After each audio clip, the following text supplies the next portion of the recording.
10.1 प्रस्तावना। दक्षिण पूर्वी एशिया में 10 देश शामिल हैं। ये देश हैं Burma, Myanmar, Brunei, Cambodia, Indonesia, Laos, Malaysia, Philippines, Singapore, Thailand और वियतनाम। ये सब देश आसियान के सदस्य हैं। बर्मा, म्यांमार की समुद्री और स्थलीय सीमाएं भारत के साथ सटी हुई हैं, जबकि थाईलैंड, इंडोनेशिया और इस क्षेत्र के अन्य देशों की समान समुद्री सीमाएं हैं। यह कहने की आवश्यकता नहीं कि ये हमारे निकटस्थ पड़ोसी हैं, जिनको साथ हमारे संबंध बहुत प्राचीन काल से हैं। फनान, चंपा, काम्बोज, पागांग, वारवती, श्रीविजय और मजाफ्र आदि प्राचीन दक्षिण पूर्वी राज्यों का इतिहास हमारे घनिष्ठ सांस्कृतिक संबंधों का साक्षी है। इन देशों की कला, पुरातत्व, काव्य और भाषा में इतनी समानताएं हैं कि उनके उद्भव और विकास को उनके भारतीय पक्षों को जाने बिना सही परिप्रेक्ष्य समझना संभव नहीं है। अशोक महान ने बर्मा, थाईलैंड, लाओस और कंबोडिया के क्षेत्र में बौद्ध धर्म के प्रचार के लिए सोना और उत्तरा नामक दूतों को भेजा था। इन देशों ने बौद्ध धर्म को अपना राज्य धर्म घोषित किया। आज भी हिंदू धर्म का प्रभाव उनकी अपनी संस्कृति और धर्म पर स्पष्ट दिखाई देता है। मलय लोगों ने इस्लाम को अपना धर्म स्वीकार कर लिया, लेकिन जावा के मुसलमानों ने अभी तक हिंदू धर्म की परंपराओं का परित्याग नहीं किया है। उनमें से कुछ आज भी सर्वात्मवाद में विश्वास करते हैं और वे अनेक नामी से कई आत्माओं की पूजा करते हैं।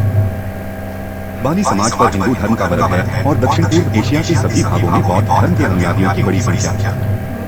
हलाक्का, सुंदा और लिंगोक प्रमुख समुद्री नाग हैं जो पूर्वी एशिया को शेष जगत से जोड़ते हैं। सिंगापुर, मलेशिया और थाईलैंड औद्योगिक दृष्टि से देश हैं।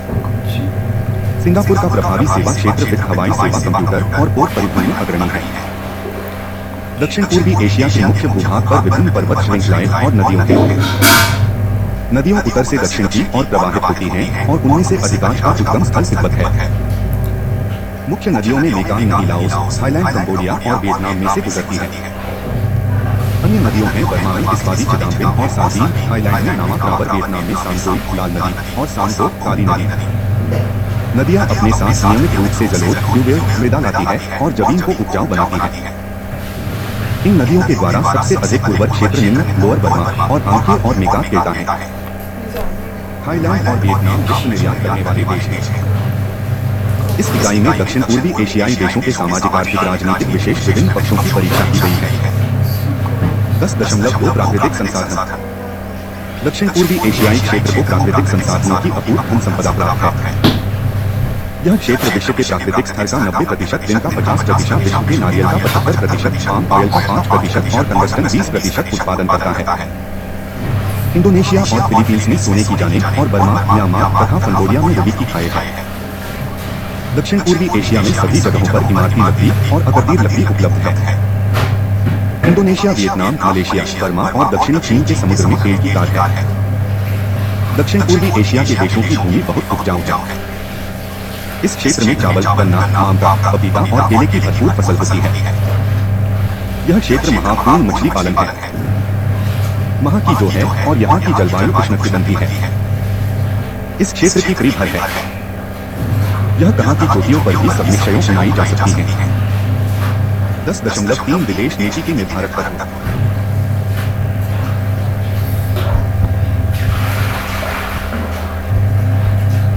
10.3 विदेश नीति के निर्धारक तत्व। आसिया के देशों के साथ अच्छे पड़ोसियों को संबंध विकसित करने को बहुत महत्व देता है। 1991 से भारतीय राजनयिक नीति पूर्व की और देखो कीजिए है। इसमें भी विशेष ध्यान दक्षिण पूर्वी एशियाई राष्ट्रों के समूह आसियान की साथ संबंधी को सुधारने और साथ ही निवेश, पर्यटन, विज्ञान और प्रौद्योगिकी के संबंधों को बढ़ावा देने पर रहा है। उपनिवेश काल में जो ऐतिहासिक और सांस्कृतिक संबंध खराब किए गए थे, उन्हें पुनर्जीवित करने की बात नीतियों आरंभ की गई। अतीत में शीत युद्ध की स्थिति में बहुत से द्विपक्षीय संबंधी के मामलों में भारत को किसी प्रकार की कार्रवाई करने से न रोके रखा, लेकिन शीत युद्ध के समाप्त होने के बाद परिस्थिति बदल गई है। हमारे आर्थिक, सांस्कृतिक और मौलिक संपर्कों को पुनर्जीवित करने के लिए कई प्रकार की पहल की गई। आसियान देशों के राजसार में 1908 से 90 में $5.98 अरब से 2002 से 2003 में 7.96 अरब हुई है। इसने भविष्य में पर्याप्त वृद्धि की संभावना दिखाई देती है। शीत युद्ध के दौरान आसियान देशों से निवेश बहुत कम था, उसमें वृद्धि रही है तथा चौथी की ओर से विश्वास दिखाई देने लगा है। पर्यटन को बढ़ावा देने के लिए विभिन्न पैकेज आरंभ किए गए थे। अब पर्यटन का क्षेत्र कोयल बोधगया के बौद्ध के धार्मिक स्थलों तक सीमित नहीं आ गया है। भारत आसियान क्षेत्र के देशों से निवेश को आकर्षित करना चाहता है और वे उदारीकरण तथा मुक्तपात के पक्ष में हैं। आसियान देश भारत की सद्भावना यहाँ से व्यापार में रुचि लेने को तैयार हैं। वे भारत के विशाल बाजार के महत्व को समझते हैं क्योंकि भारत में लाखों मध्यम वर्ग के लोग विद्यमान हैं। इसके अतिरिक्त उनके भारत के साथ समान ऐतिहासिक, धार्मिक और सुख संबंधी हित हैं। दोनों ही जहाँ और अधिक लोकतंत्रीकरण, उदारीकरण और मुक्त व्यापार की नीति के समर्थक हैं। दोनों उच्चवाद और आतंकवाद के विरोधी हैं। साथ ही दोनों मानव अधिकारों का सार्वभौम आदर करने के पक्ष में भी हैं। 10.4 समकालीन इतिहास।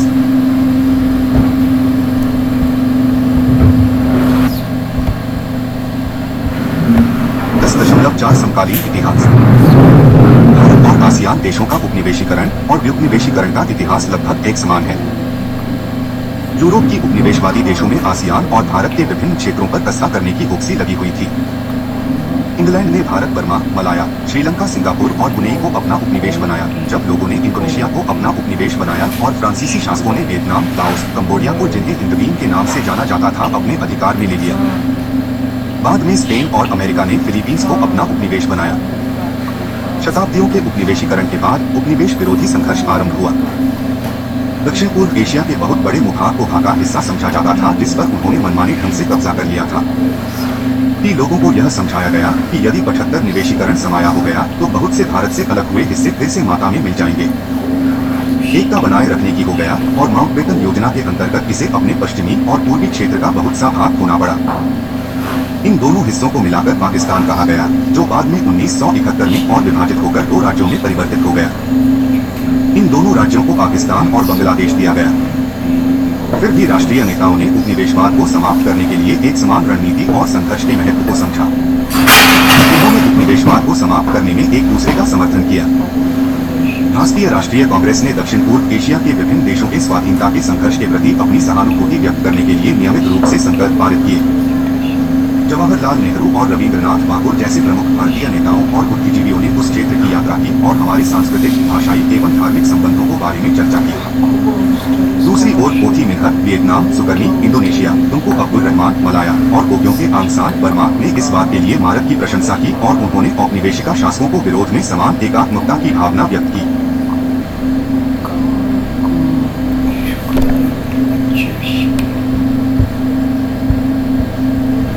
10.5 जापान का विजय अभियान।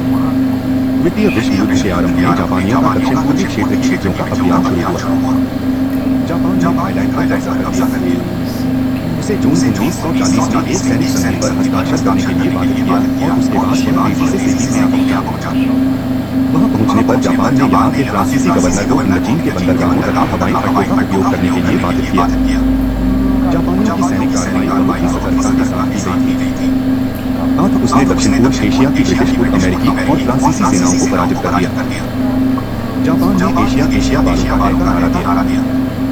जापान ने समृद्धि की नीति अपनाई और स्थानीय नेताओं को अपना शासन स्वयं बनाने के लिए प्रोत्साहित किया। इस प्रकार इंडोनेशिया में सुमोगो, थाईलैंड में सिडन सांग्राम को, बर्मा में गोग्यों के आंग सान को और भारत में नेताजी सुभाष चंद्र बोस को अपने देश में शासन चलाने के लिए तैयार किया। 10.6 शीत युद्ध का काल। द्वितीय विश्व युद्ध की समाप्ति से पूर्व विश्व में शीत युद्ध आरंभ हो गया था। विश्व 2 हिस्सों में बंट गया था। एक पश्चिम गुट था जिसका नेतृत्व अमेरिका के हाथ में और दूसरा साम्यवादी गुट था जिसका नेता सोवियत संघ रूस था। दक्षिण पूर्व एशिया के अधिकांश भाग पर अमेरिका का प्रभाव था। इस क्षेत्र में अमेरिका की पर्याप्त सैनिक शक्ति थी। अमेरिका के पास सुएज खाड़ी का सैनिक अड्डा और सिलिकन का प्लाट का हवाई सैनिक अड्डा था। इसके साथ ही वियतनाम का खाड़ी का सैनिक अड्डा, थाईलैंड का सैनिक अड्डा और थाईलैंड तथा उसके निकटवर्ती क्षेत्रों के कई सैनिक हवाई अड्डे अमेरिका के पास थे। यह सैनिक प्रशिक्षण का प्रमुख स्थान था।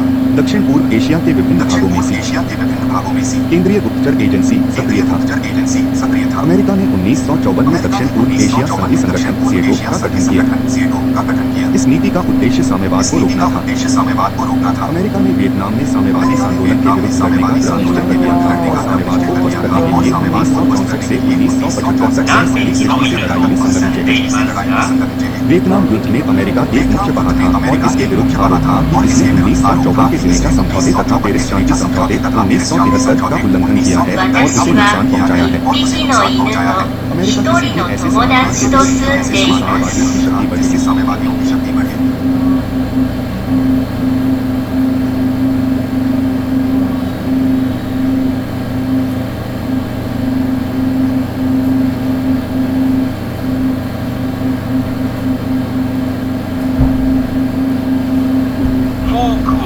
सीएटो के निर्माण और साम्यवाद को रोकने के अभियान के विरुद्ध इसने समाजवादी अपनाया और वियतनाम पर अमेरिका की बमबारी का विरोध किया।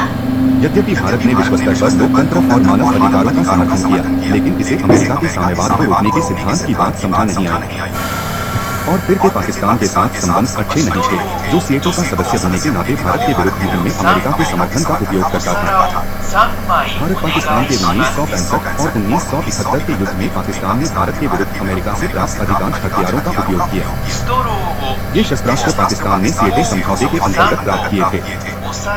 अमेरिका भारत की न्यायसंगत चिंता पर ध्यान देने को भी तैयार नहीं था। यह बात विशेष रूप से बांग्लादेश की आजादी के संदर्भ में भारत पाक युद्ध से संबंधित है। इसी कारण से भारत को 1971 में भारत रूस मैत्री संधि पर हस्ताक्षर करना पड़ा। इस संधि से अमेरिका और चीन के पाकिस्तान को समर्थन प्रदान करने के विचार पर रोक लगी और इससे भारत रूस सहयोग की संधि की मजबूत नींव पड़ी। दूसरी ओर अमेरिका भारत रूस संबंधों के दृढ़ होने से परेशान हो उठा। इसने भारत को रूस का पिछल गो कहना शुरू कर दिया और निरंतर विश्व स्तर पर भारत को अलग थलग करने का प्रयास आरंभ कर दिया। चूंकि अमेरिका दक्षिण पूर्वी क्षेत्र में बहुत प्रभावशाली था, इसलिए इसे भारत और वियतनाम को अलग थलग करने में पर्याप्त सफलता भी मिली। सन 1978 में वियतनाम को कंबोडिया पर सैनिक आक्रमण के बाद स्थिति बिगड़ गई। वियतनाम ने क्लेर रोज शासन का तख्ता पलट दिया और सैमरिन के नेतृत्व में नई सरकार की स्थापना की। भारत उन कुछ देशों में शामिल था जिन्होंने कंबोडिया में वियतनाम द्वारा स्थापित शासन को राजनयिक मान्यता प्रदान की। जापान, चीन, यूरोपीय संघ, अमेरिका और आसियान ने भारत द्वारा मान्यता देने की आलोचना की। इसके अलावा संयुक्त राष्ट्र ने जनसंहारकारी पॉल पीट के सत्ताच्युत में रोज शासन की अपनी नाग्यता को जारी रखा।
क्षेत्रीय परिवेश वियतनाम, भारत और रूस के विरुद्ध विवादों से घिरा था।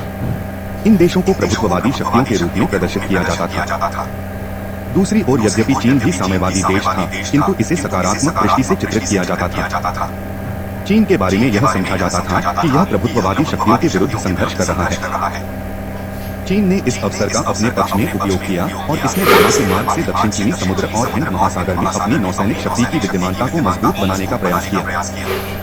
इसने कोको और हगाई द्वीपों में अपनी चौकियां स्थापित की और इस प्रकार हिंद महासागर क्षेत्र में अपनी सामरिक स्थिति मजबूत की। चीन कभी भी हिंद महासागर में पैर न जमा सका, लेकिन 1978 से 91 के बीच हुए राजनीतिक और सामरिक विकास ने इसे अपने सामरिक उद्देश्यों की पूर्ति में मदद की। दक्षिण पूर्वी एशिया पीली क्रांतियों से शीत से शीत समाप्ति के बाद भी पूरी तरह से परिचित हो सका। वह 1992 में चीनी सेनाओं के द्वारा फिलीपींस के कब्जे वाली मिस्टिक द्वीप पर अधिकार करने के बाद ही सचेत हुआ। बीन ने आगे फिर अपनी स्थिति को जोरदार ढंग से प्रस्तुत किया। चीन ने ऐसे चीनी नक्शे प्रकाशित किए जिनमें पूरे के पूरे ब्रैडली समूह को अपने प्रभुत्व में दिखाया और इस पर वियतनाम, फिलीपींस, मलेशिया और दूसरे देशों को आधिपत्य को अस्वीकार कर दिया। 1991 में सोवियत संघ के विघटन से एक नई विश्व व्यवस्था का विस्तार हुआ जिसमें अमेरिका के वर्चस्व को स्वीकार किया गया। अमेरिका ने लोकतंत्र, मानव अधिकार, मुक्त व्यापार और पेटेंट कानून लागू करने पर बल दिया। इस प्रकार नए विषय उभर कर सामने आए जिनके बारे में सामूहिक व क्षेत्रीय प्रतिक्रिया की जरूरत थी। बाद में आसियान देशों ने वियतनाम और भारत दोनों के साथ सहभागिता की आवश्यकता अनुभव की। इसका कारण यह था कि तीसरे विश्व के सभी देशों के भूमंडलीय हित एक दूसरे के पूरक थे। 10.7 भारत और आसियान। दक्षिण पूर्वी एशियाई देशों के संघ आसियान का जन्म 1967 में हुआ था। इसका उद्देश्य क्षेत्रीय व्यापार, निवेश और संयुक्त उद्यमों को बढ़ावा देना था। यह क्षेत्रीय सहयोग का केंद्र बिंदु सिद्ध हुआ और इसमें काफी तेजी आई। अब यह नए बाजारों और निवेश के अवसरों की खोज में लग गया। इसने भारत और वियतनाम को क्षेत्रीय राजनीतिक तथा सुरक्षा परिदृश्य को सशक्त बनने की दृष्टि से पूरक के रूप में देखा। वियतनाम ने उदारीकरण, निजीकरण और भूमंडलीकरण के उद्देश्य से पुनर्विकरण की प्रक्रिया आरंभ की। दूसरी ओर भारत ने 1991 में प्रधानमंत्री वी नरसिम्हा राव और वित्त मंत्री मनमोहन सिंह के नेतृत्व में आर्थिक उदारीकरण की नीति को स्वीकार किया। भारत में नई सरकार ने भी उदारीकरण, निजीकरण और भूमंडलीकरण की प्रक्रिया को जारी रखा। भारत ने विदेशी निवेशकों के लिए करमुक्त प्रोत्साहनों की घोषणा भी की। इन नीतियों ने आसियान देशों को भारत के साथ सहयोग को और दृढ़ करने के लिए प्रोत्साहित किया है।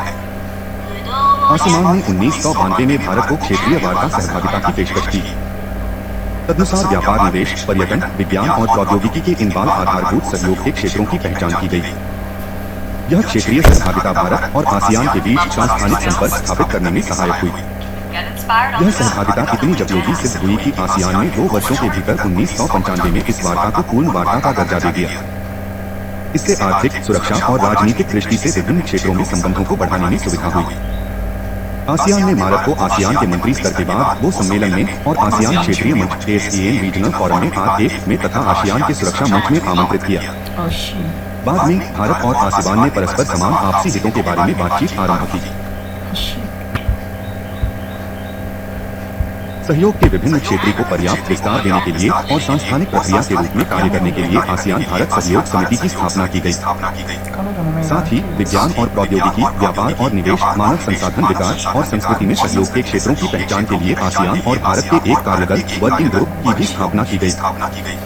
इन देशों की संयुक्त सहयोग समिति ने विज्ञान और प्रौद्योगिकी के क्षेत्र में विशेष रूप से जैव प्रौद्योगिकी और सूचना प्रौद्योगिकी में भारत की विशेषज्ञता की पहचान की।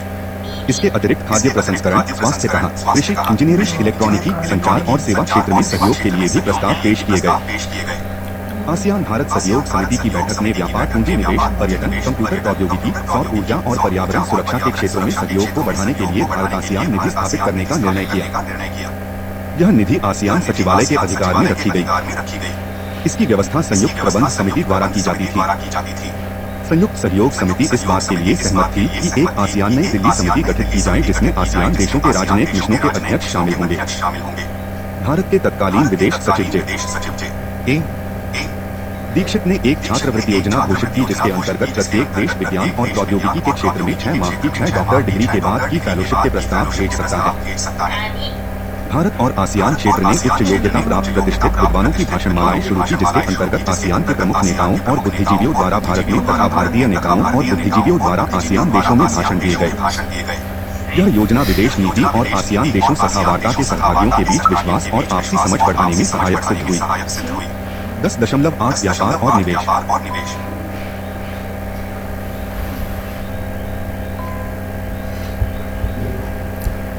10.8 व्यापार और निवेश। आसियान के साथ सहयोग में मुख्य बल आर्थिक बढ़ापा है। भारत की आबादी 1 अरब से अधिक है जिसका प्रमुख हिस्सा मध्यम वर्ग का है। चूंकि कई दशकों से भारत का विश्वास समाजवादी विचारधारा और राष्ट्रीयकरण में रहा है, इसलिए इसके आसियान देशों के साथ सीमित संबंध रहे हैं। 1991 से 92 में भारत ने उदारीकरण की नीति की अपनाया तब आसियान देशों को भारत से केवल 6% का निर्यात होता था जो आसियान के विश्व व्यापार के 1% से भी कम था। शीत युद्ध काल के बाद स्थिति में परिवर्तन आना शुरू हुआ। सूचना प्रौद्योगिकी आई। आईटी, सॉफ्टवेयर, लघु और मध्यम उद्यम तथा ढांचागत विकास, विशेष रूप से विद्युत उत्पादन, परिवहन और निर्माण के क्षेत्रों भारत की विशेषज्ञता की सराहना हुई। दक्षिण पूर्व एशिया की क्षेत्रीय सीमाओं के कुछ क्षेत्रों को वृद्धि क्षेत्र के अंतर्गत योजना में शामिल कर लिया गया। इनमें अंडमान और भारत के उत्तर पूर्वी भाग भी सम्मिलित थे। यद्यपि अभी तक इन प्रस्तावों को कार्यान्वित नहीं किया जा सका है, लेकिन भविष्य में सहयोग की संभावनाओं को कार्यक्षम बनाया यहाँ है। भारत और आसियान के बीच व्यापार की कुल बिक्री से और बढ़ते हुए निवेश से आपसी विश्वास की झलक मिलती है तथा घनिष्ठ सहभागिता की और अधिक गुंजाइश दिखाई देती है। थाईलैंड के साथ भारत का व्यापार प्रति वर्ष $1 अरब तक पहुँच गया है। भारत थाईलैंड को मणिरत्न, हीरे, कपास और कपड़ा, यूरिया और उर्वरक आदि का निर्यात करता है तथा थाईलैंड से बाली, उड़द और यूं, रबर, कृत्रिम रेशों और अकार्बनिक रसायनों का आयात करता है। 1994 में भारत और मलेशिया के बीच $77.2 करोड़ का द्विपक्षीय व्यापार था, जो अब बढ़कर $1 अरब से अधिक हो गया है। भारत मलेशिया से पाम ऑयल, पेट्रोल, अपरिष्कृत रबर और गैर-जंग धातुओं का आयात करता है तथा इंजीनियरिंग सामान, भवन निर्माण सामग्री, कपड़े, धागे, रसायन, औषध निर्माण प्रौद्योगिकी, सिरप, फलों और सब्जियों का निर्यात करता है।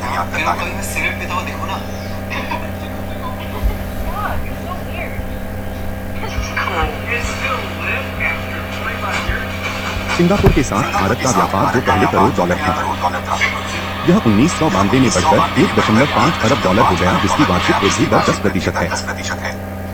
भारत सिंगापुर से इंजीनियरिंग सामान, तेल निकालने में काम आने वाली श्रृंगे, पाम तेल, कार्बनिक रसायन, शीशे और संचार के उपकरणों का आयात करता है और कपड़ा, मसाले, चारा, अकार्बनिक रसायन, दूध, फलों और सब्जियों का निर्यात करता है। इंडोनेशिया, फिलीपींस, वियतनाम, लाओस और कंबोडिया से व्यापार संबंधी औकों में भी वृद्धि की प्रवृत्ति दिखाई देती है।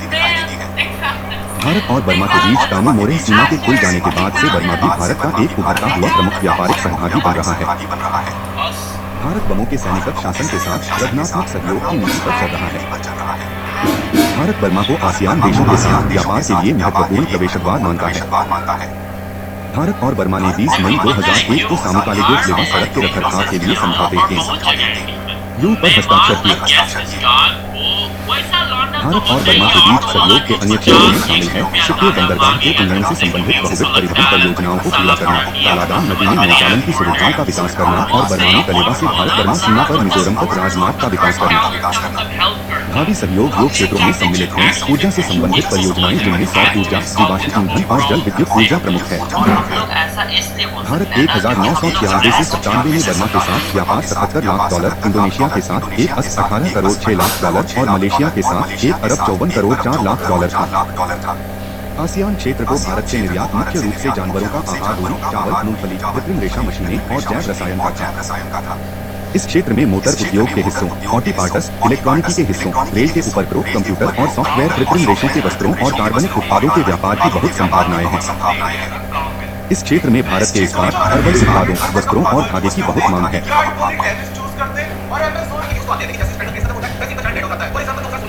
इंडोचीन के देशों के साथ द्विपक्षीय व्यापार में वृद्धि हो रही है।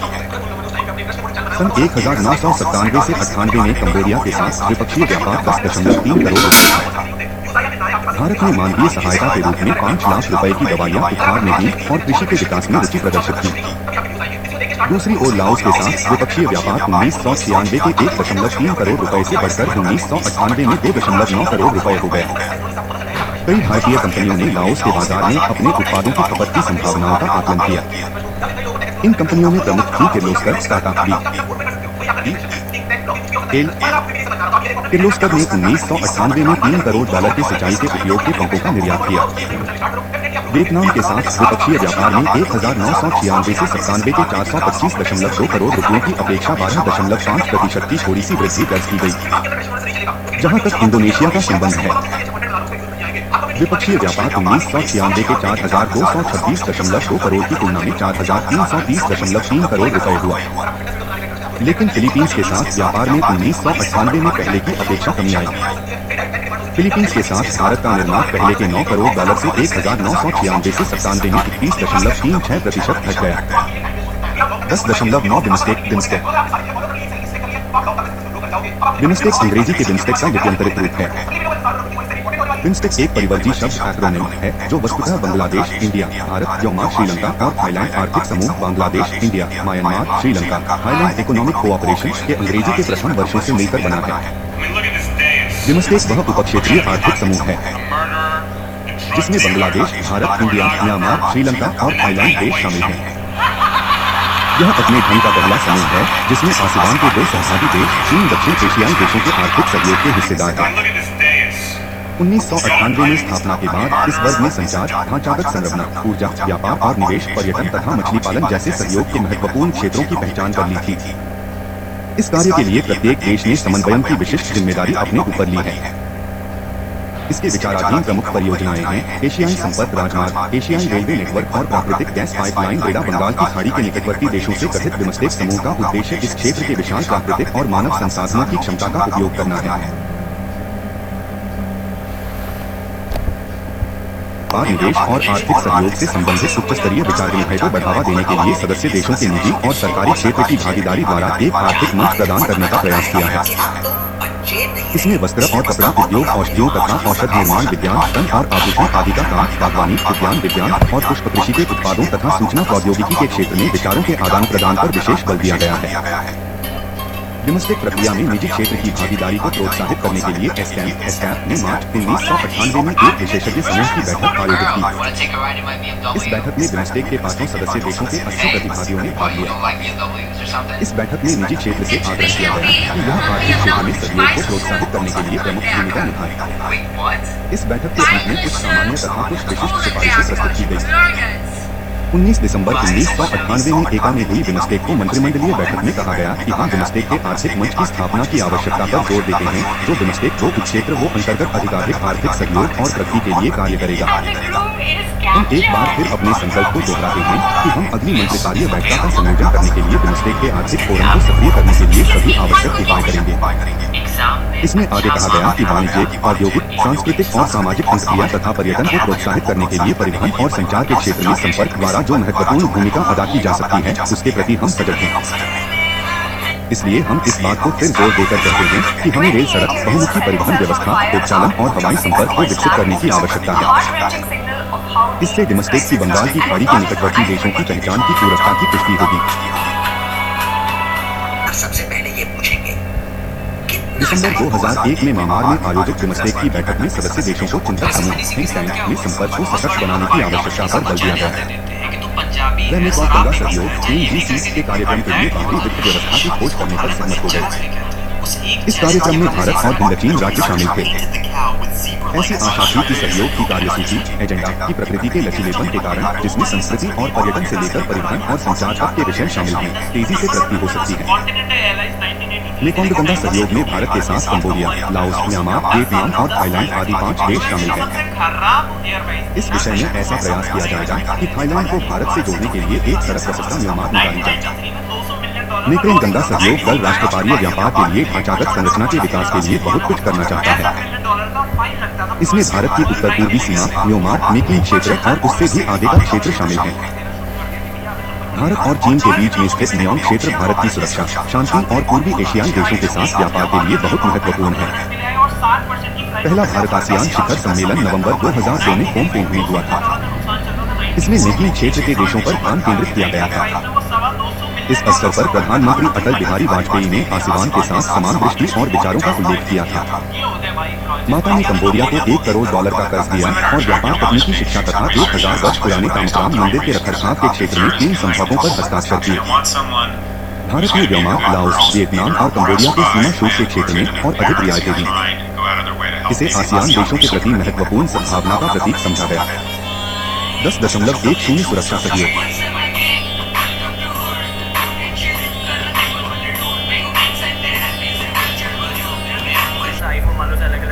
10.10 सुरक्षा सहयोग।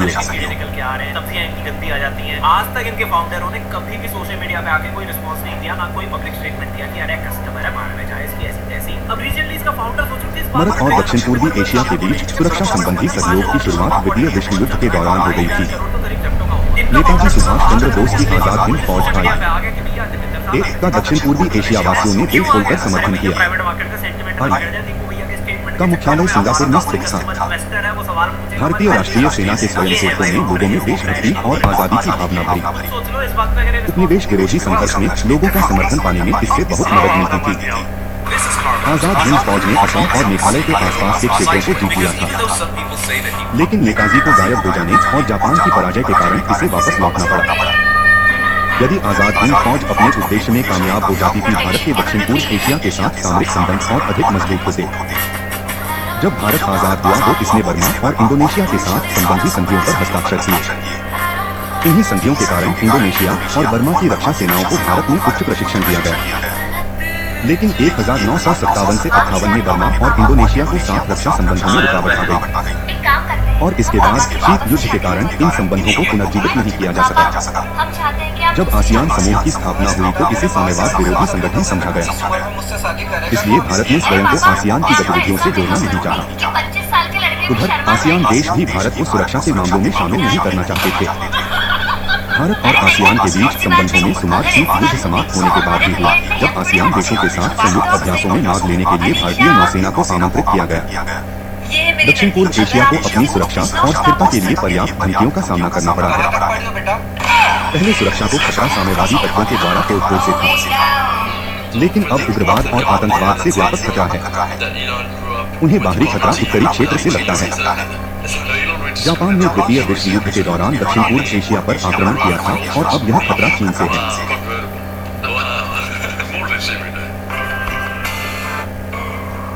आपके पास एक चीन की मौजूदगी प्रशांत महासागर और हिंद महासागर में है और आसियान देशों की तुलना में इसकी नौसेना अपराजेय है।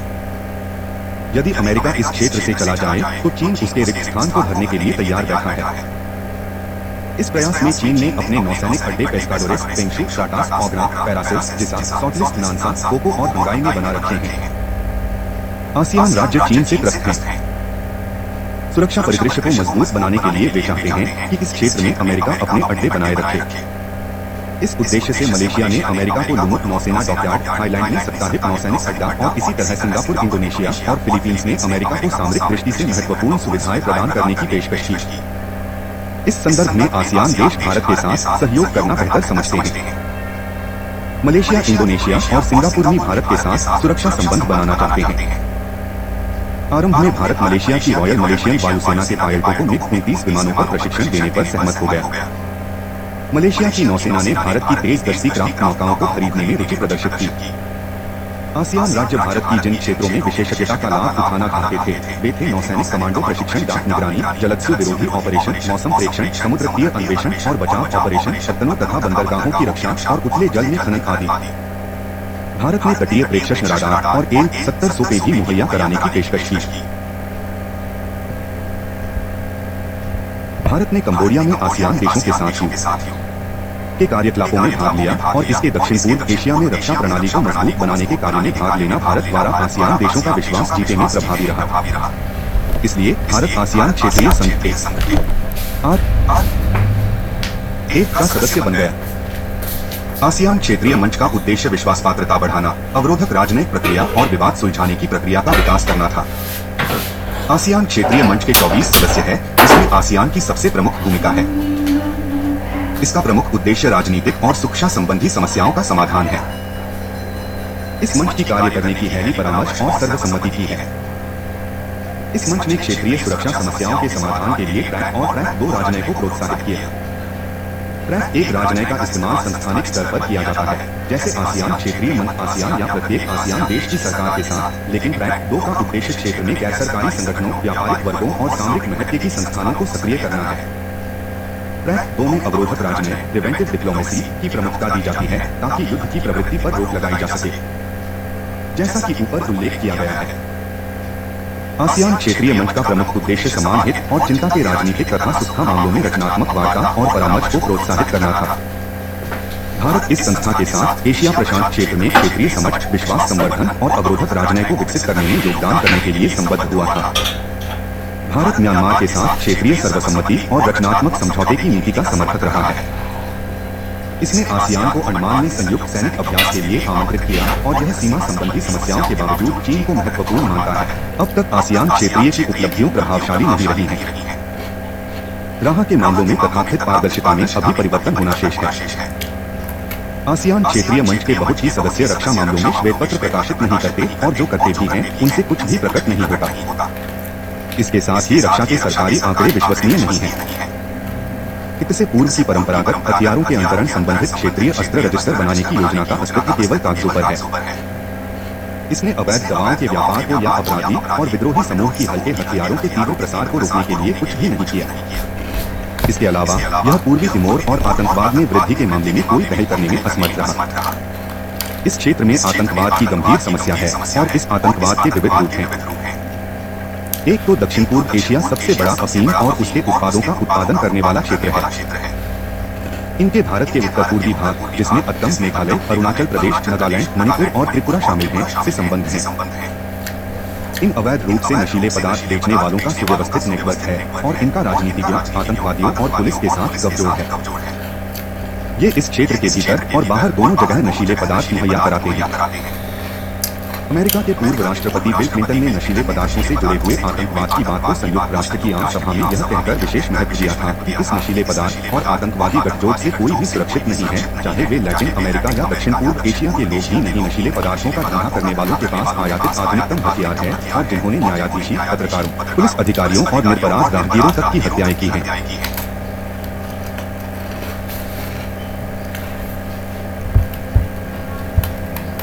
इन 16 विभिन्न प्रकार की कलाश्निकोव है। केक 47 और चीनी बंदूकों के लिए कॉक्स बाजार एक महत्वपूर्ण बाजार है। दक्षिण पूर्व एशिया में वियतनाम युद्ध और कंबोडिया को गृह युद्ध के दौरान बागियों द्वारा छोड़े हुए हथियार शस्त्र विक्रेताओं के माध्यम से आसानी से सस्ते में उपलब्ध हो जाते हैं। इस क्षेत्र के बागी शस्त्र विक्रेताओं के संपर्क में रहते हैं और अकेल, अंगोन, मिदनाओ और पश्चिम किरगिस्तान में विद्रोही समूह हथियारों की निरंतर आपूर्ति इन शस्त्र व्यापारियों से करते हैं। यह समस्या बहुत पुरानी है और इसका कोई प्रभावी समाधान नहीं हो पा रहा है। दक्षिण पूर्वी एशियाई सुरक्षा को तात्कालिक और सबसे महत्वपूर्ण खतरा इस्लामी आतंकवादी गुटों से है।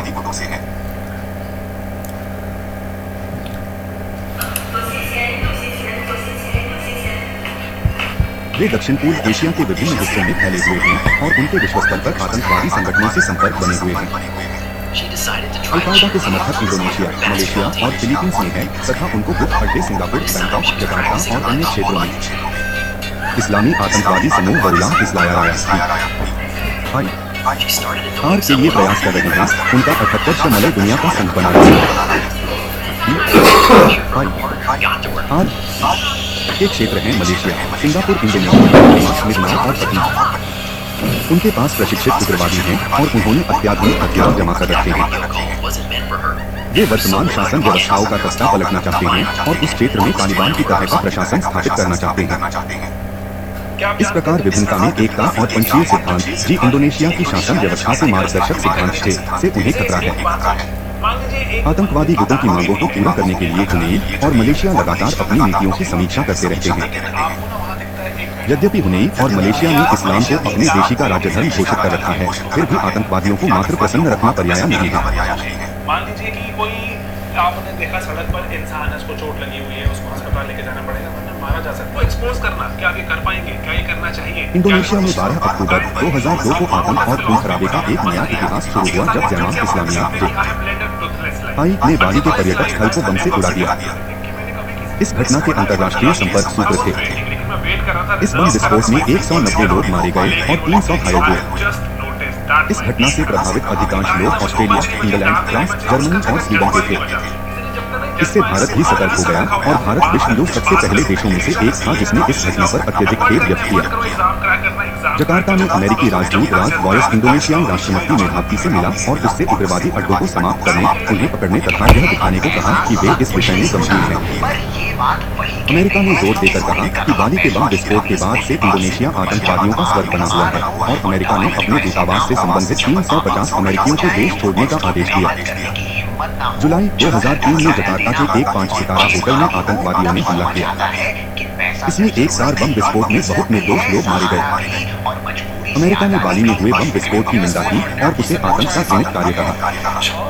अबूबकर बशीर को इस अपराध का प्रमुख नेता कहा और जमात इस्लामिया को आतंकवादी संगठन घोषित किया। यह घृणित अपराध जमात इस्लामिया के सदस्यों के सहयोग के लिए धन एकत्र करने को लिए किया गया था। जमात इस्लामिया के सदस्यों के अमेरिका प्रवेश पर प्रतिबंध लगा दिया गया। आतंकवादी गुटों के अमानवीय व्यवहार के कारण उन्हें नापसंद किया जाता है। वे अपने विरोधियों के विरुद्ध जिहाद का प्रचार कर रहे हैं और अपने उन मुस्लिम साथियों की हत्या कर रहे हैं जो उनके विरोध में अपनी राय व्यक्त करते हैं। वे प्रशासन के लिए शरीयत कानूनों और इस्लामी लोकाचार की बात करते हैं, लेकिन ये धार्मिक प्रकृति से।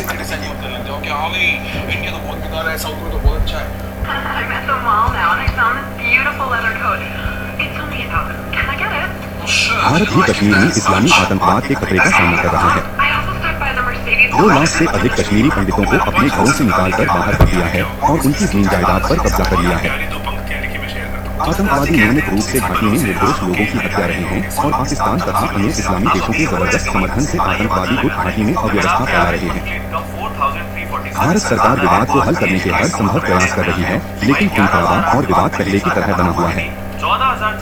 इंडोनेशिया के अनुभवों से पता चलता है कि आतंकवाद एक धर्म के नीचे भी पनपता है। इंडोनेशिया में इस्लाम धर्म को सब प्रकार का महत्व दिया गया है, लेकिन इस्लामी आतंकवादी संगठन इस तथ्य को भी स्वीकार करने को तैयार नहीं है। वे दारुल इस्लाम या इस्लामिक अलकायदा की बात करते हैं। इस प्रकार भारत और इंडोनेशिया एक ही प्रकार की समस्याओं का सामना कर रहे हैं और उनके पास विवाद के हल के लिए और शांति स्थापित करने के समान विचार हैं। आसियान के अन्य सहभागी देशों ने इंडोनेशिया की राजनीतिक घटनाओं, विशेष रूप से बाली के नरसंहार के बाद अत्यधिक चिंता व्यक्त की है। इस विषय में उन सभी की एक राय है कि आतंकवाद से लड़ने के लिए भारत से जितना भी सहयोग